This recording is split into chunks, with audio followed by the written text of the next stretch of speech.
Dalawang balot lang yung bibili natin dito kay nanay kasi wala pang luto. Tapos yung tatlong balot dun sa kabila. Magkaano lang kayo? Magkasama lang?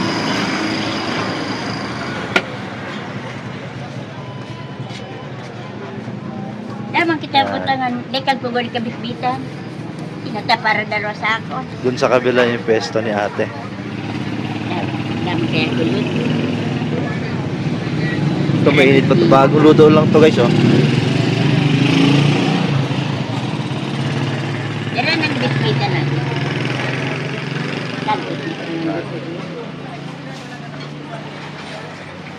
Tapos isasalang dun sa lutoan ni nanay. Punta ng pangarena. Sakto na abutan natin na nagluluto si nanay guys, eh, no? Wow. Ito bayad ko.